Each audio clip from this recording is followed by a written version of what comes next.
আজকে আমি আপনাদেরকে দেখাবো কিভাবে একটা জিমেইল অ্যাকাউন্ট খুলবেন। জিমেইল অ্যাকাউন্ট সবারই প্রয়োজন হয়, কিন্তু অনেকেই খুলতে পারেন না। এখানে আপনি দেখতে পারবেন কিভাবে খুব সহজে জিমেইল অ্যাকাউন্ট খুলতে পারবেন। তার জন্য ভিডিওটি না টেনে পুরোটাই দেখেন, তাহলে বুঝতে পারবেন। এর জন্য প্রথমেই আপনার ফোনে আপনাকে আপনার গুগল ব্রাউজারটা ওপেন করতে হবে।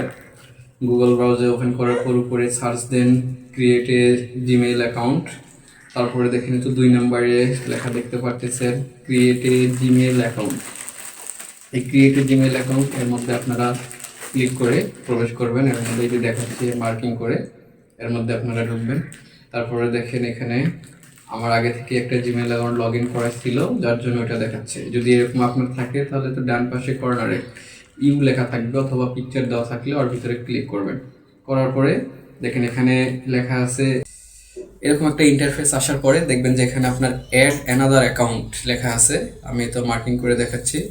এই অ্যাড অ্যানাদার অ্যাকাউন্টের ভিতরে আপনারা ক্লিক করবেন। করার পরে আপনার এরকম একটা ইন্টারফেস চলে আসবে। এরকম ইন্টারফেস আসার পরে দেখেন এই জায়গায় লেখা আছে ক্রিয়েট অ্যাকাউন্ট। এই ক্রিয়েট অ্যাকাউন্টে আপনারা ক্লিক করবেন।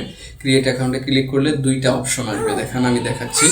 একটা ফর মাই পার্সোনাল ইউজ, একটা হলো বিজনেস। আপনাদের প্রথমে যেটা পার্সোনাল ইউজ ওটাই দিবেন, কারণ আপনারা হলো পার্সোনাল ইউজের জন্য ইউজ করবেন। তারপর আপনাদের নাম আসবে, নাম হলো যেটা আপনারা পছন্দ সেই নাম দেবেন, ফার্স্ট নাম সেকেন্ড নাম। দেওয়ার পরে এরকম একটা ইন্টারফেস আসবে, সেখানে আপনার মাস ডে ইয়ার যেটা আপনার জন্মদিন সেটা দিয়ে দিবেন। নিচে দেখেন যে জেন্ডার, মানে আপনি ছেলে না মেয়ে, এখানে তিনটা অপশন আছে। আপনি ছেলে হলে মেল, মেয়ে হলে ফিমেল দিবেন। দেওয়ার পরে নেক্সটে ক্লিক করবেন। নেক্সটে ক্লিক করার পরে দেখেন এরকম একটা ইন্টারফেস আসবে আরেকটা। আর এটা আপনারা লিখে রাখতে পারেন অথবা স্ক্রিনশট দিয়ে রাখতে পারেন, পরবর্তীতে যেন ভুলে না যান সেই জন্য। তারপর এখানে আপনার ইউজার নাম দিতে হবে, যেটা দিয়ে আপনি জিমেইল অ্যাকাউন্ট খুলবেন সেই ইউজার নামটা আপনারা দিবেন। সেই ইউজার নামটা এখানে আগে যেটা থাকে সেটা দেওয়া হয় না, নতুন করে একটা দিতে হয়। সেই নতুন আপনি যে কোনো একটা দিয়ে দিবেন, যেটা দেখবেন গুগলে নিচ্ছে সেটা দিয়ে দিবেন। তারপর এখানে একটা পাসওয়ার্ড দিতে হবে আপনাদের। নেক্সট করার পর এরকম ইন্টারফেস আসলে সেখানে পাসওয়ার্ড দিবেন। পাসওয়ার্ডটা অবশ্যই স্ট্রং দিবেন, যেন নেই গুগলে। আগের পাসওয়ার্ড থাকলে সেটাও সাজেস্ট করবে না, নতুন পাসওয়ার্ড দিতে হবে।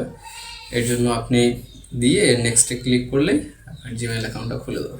তাহলে এইভাবে খুব সহজে আপনি আপনার একটা জিমেইল অ্যাকাউন্ট খুলতে পারবেন।